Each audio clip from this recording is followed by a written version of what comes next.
بسم اللہ الرحمن الرحیم للہ ملک السماوات والارض یخلق ما یشاء یہب لمن یشاء اناثا ویہب لمن یشاء الذکور۔ اللہ ہی کے لیے ہے آسمانوں زمین کی بادشاہت، پیدا کرتا ہے جو چاہے اور عطا کرتا ہے جسے چاہے بیٹیاں اور جسے چاہے بیٹے۔ اللہ تبارک و تعالی قادر مطلق خالق و مالک ہے، جو چاہتا ہے کرتا ہے، جسے چاہتا ہے پیدا فرماتا ہے، جسے چاہے دے اور جسے چاہے نہ دے، اور جو چاہے پیدا کرے اور بنائے، جس کے لیے ارادہ فرمائے اسے صرف اور صرف لڑکیاں اور بیٹیاں عطا کرے، جیسے کہ حضرت لوط علیہ السلام کہ ان کو صرف بیٹیاں ہی عطا کی، اور جسے چاہے صرف لڑکے ہی عطا کرے، جیسے کہ حضرت ابراہیم علیہ السلام، اور جسے چاہے لڑکے اور لڑکیاں دونوں دے، جیسے کہ ہمارے محبوب ہمارے نبی اکرم صلی اللہ علیہ وسلم، اور جسے چاہے لا ولد رکھے، جیسے کہ حضرت یحییٰ اور حضرت عیسیٰ علیہم السلام۔ یہ چار قسمیں ہوئی ہیں کہ ایک قسم کے وہ لوگ ہیں جنہیں اللہ تعالیٰ صرف بیٹیاں دیتا ہے، اور ایک قسم کے وہ ہیں جنہیں صرف بیٹے دیتا ہے، اور ایک قسم وہ ہے جنہیں بیٹے اور بیٹیاں دونوں عطا فرماتا ہے، اور بعض وہ ہیں جن کو لا ولد رکھتا ہے، دونوں سے محروم ہیں، نہ بیٹے ہیں اور نہ بیٹیاں۔ تو وہ علیم ہے، ہر مستحق کو جاننے والا ہے، قادر مطلق ہے، جس طریقے سے چاہتا ہے فرق رکھتا ہے، اور یہ مقام بھی اس کے مثل اس فرمان الہی کے ہے۔ اللہ رب العزت جو کچھ چاہے کرے، اس کے لیے اختیار ہے۔ اسی طریقے سے اللہ رب العزت نے حضرت آدم علیہ السلام کو صرف مٹی سے پیدا فرمایا، نہ باپ اور نہ ماں، صرف اور صرف مٹی سے۔ حضرت حوا کو صرف مرد سے پیدا فرمایا، اور اس کے علاوہ باقی انسانوں کو سوائے حضرت عیسیٰ علیہ السلام کے مرد عورت سے پیدا فرمایا۔ حضرت عیسیٰ کو صرف ماں سے بغیر باپ سے پیدا فرمایا۔ تو پیدائش کے بھی یہ چار طریقے ہیں کہ حضرت آدم بغیر ماں باپ کے، حضرت حوا صرف مرد سے، اور حضرت عیسیٰ صرف عورت سے ماں سے، اور باقی انسان مرد عورت دونوں کے ذریعے پیدا ہوئے۔ اللہ رب العزت نے ماں باپ کے بارے میں بھی چار مقام رکھے، اور اولاد کے بھی چار مقام۔ اس طریقے سے اللہ رب العزت قادر مطلق ہے، جیسے چاہتا ہے کرتا ہے۔ اسی کا ذکر اس آیت مبارکہ میں ہے، للہ ملک السماوات والارض، اللہ ہی کے لیے ہے آسمان و زمین کی بادشاہت، یخلق ما یشاء، پیدا فرماتا ہے جو چاہے، یہب لمن یشاء من الاولاد اناثا، اور عطا کرتا ہے جس کو چاہے اولاد میں سے بیٹیاں، ویہب لمن یشاء الذکور، اور جس کو چاہے عطا فرماتا ہے بیٹے، او یزوجہم ای یجعلہم ذکرانا و اناثا، یا عطا فرماتا ہے بیٹے اور بیٹیاں دونوں، وَيَجْعَلُ مَن يَشَاءُ عَقِيمًا، اور جسے چاہے بانجھ رکھتا ہے، فَلَا يَلِدُ، تو وہ عورت بچے نہ جن سکے، وَلَا يُولَدُ لَهُ، اور نہ مرد کے لیے بچے کو جنم دیا جائے۔ إِنَّهُ عَلِيمٌ بِمَا يَخْلُقُ، بے شک وہ جاننے والا اس سب کو جو پیدا فرماتا ہے، قدیر علی ما یشاء، اور قادر ہے اس کو جس کا جو چاہے۔ وَمَا كَانَ لِبَشَرٍ أَن يُكَلِّمَهُ اللَّهُ، اور اس آیت کریمہ کا شان نزول یہ ہے کہ یہود نبی اکرم صلی اللہ علیہ وسلم کی بارگاہ میں آئے اور کہنے لگے کہ آپ نبی ہیں تو اللہ تعالیٰ سے کلام کرتے وقت اس کو دیکھتے کیوں نہیں، جیسے کہ حضرت موسیٰ علیہ السلام اللہ کو دیکھتے تھے۔ تو نبی اکرم صلی اللہ علیہ وسلم نے ارشاد فرمایا کہ حضرت موسیٰ بھی اللہ کو نہیں دیکھتے تھے۔ تب اللہ تعالیٰ نے یہ آیت کریمہ نازل فرمائی کہ اللہ تعالیٰ تو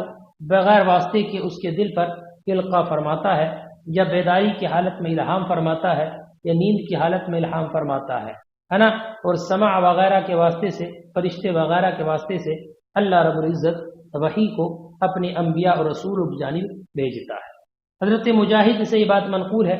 کہ اللہ تعالیٰ نے حضرت داؤد علیہ السلام کے سینہ مبارک میں زبور کی وحی نازل فرمائی، اور حضرت ابراہیم علیہ السلام کو آپ کے فرزند کے ذبح کے تعلق سے خواب کی حالت میں وحی فرمائی، اور نبی اکرم صلی اللہ علیہ وسلم سے معراج میں اسی طرح کی وحی فرمائی، جس کا ذکر اوحا الی عبدہ ما اوحا ہے۔ اللہ تعالیٰ نے اس آیت مبارکہ میں وہی وحی کے کچھ طریقوں کا اور بیان فرمایا ہے۔ وما اللہ تعالیٰ وما کان لبشر، اور کسی بشر کی یہ مجال نہیں، ان یکلمہ اللہ، یہ ہر بشر کی یہ مجال نہیں کہ اللہ اس سے کلام کرے، الا ان یوحى الیہ وحیا، مگر یہ کہ اس کی طرف وحی بھیجی جائے، فی المنام نیند میں، او بالالہام یا الہام کے ذریعے،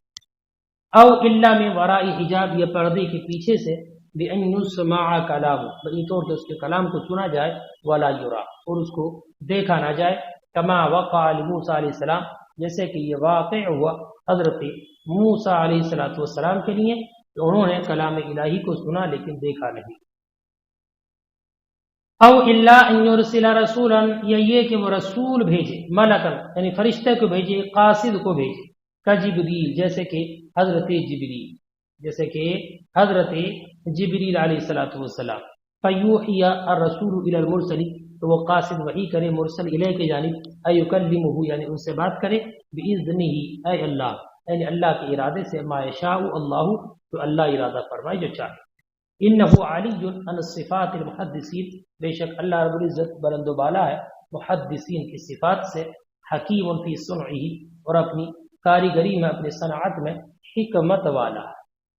وَكَذَلِكَ، اور ایسے ہی، اے مثل ایحائنا الی غیرک من الرسل، اللہ فرماتا ہے اے محبوب، جیسے ہم نے آپ کے علاوہ رسولوں کی جانب وحی کی، اسی طریقے سے ہم آپ کی جانب وحی فرماتے ہیں، ایسی آپ کی طرف وحی آتی ہے، اور ہم نے آپ کی طرف روح کی وحی نازل کی۔ روح سے مراد قرآن ہے، اس لیے کہ یہ دلوں کو زندہ رکھتا ہے، اسی کے ذریعے مردہ جلا پاتے ہیں اور زندگی عطا کرتا ہے یہی قرآن۔ وَكَذَلِكَ، اور ایسے ہی، اے مثل ایحائنا الی غیرک من الرسل، یعنی آپ کے علاوہ رسولوں کی طرف وحی کرنے کے مثل، اوحینا الیک، ہم نے آپ کی طرف وحی کیا محمد، روح کی، هو القرآن، اور وہ قرآن ہے، بہ تحیی القلوب، اسی کے ذریعے دل زندہ ہوتے ہیں، من امرنا، ہمارے امر سے، نوحیہ الیک، یعنی ہم نے آپ کی طرف وحی کی اپنے امر سے، ما کنت تدری، اور آپ جانتے نہ تھے وحی سے پہلے کتاب کیا ہے، یعنی جب تک وحی نازل نہ ہوئی تھی آپ کو یہ معلوم نہیں تھا کہ کتاب کیا ہے، آپ کو یہ معلوم نہیں تھا کہ ایمان کیا ہے نا، ایمان کے احکام اور اس کے مسائل وغیرہ کیا ہیں، یا پھر یہ کہ آپ جانتے ہوتے تھے مگر وحی سے پہلے کا جاننا اس کے مثل نہیں جو وحی کے بعد کا جاننا ہے۔ ما کنت تدری، آپ نہ جانتے تھے، تعرف قبل الوحی الیک، آپ کی طرف وحی کرنے سے پہلے نہ جانتے تھے، مل کتاب کیا ہے، قرآن کیا ہے، ولل ایمان، اور نہ ایمان کے بارے میں، اے شرائعہ و معالم، یعنی اس کے احکام اور معالم وغیرہ کے تعلق سے۔ والنفی معلق للفعل عن العمل، اور یہ نفی مل کتاب، یہ فعل کو عمل کرنے سے روکنے والی ہے، یہ پیچھے بھی آیا تھا کہ نفی یہ لفظاً فعل کے عمل کو روک دیتی ہے، معنی میں اس کا کوئی اثر نہیں ہوتا ہے۔ وما بعدہ سد مسد المفعولین، اور اس کا ما بعد دو مفعول کے قائم مقام۔ ولکن جعلنا، لیکن ہم نے اس کو بنا دیا، وہاں ضمیر کا مرجع یا تو روح ہے یا کتاب ہے، لیکن ہم نے اس کو بنا دیا نور، ایسا نور نہدی بھی من نشاء، کہ جس کے ذریعے ہم ہدایت دیتے ہیں جس کو چاہیں، نہدی بھی من نشاء من عبادنا، جس کو چاہیں اپنے بندوں میں سے۔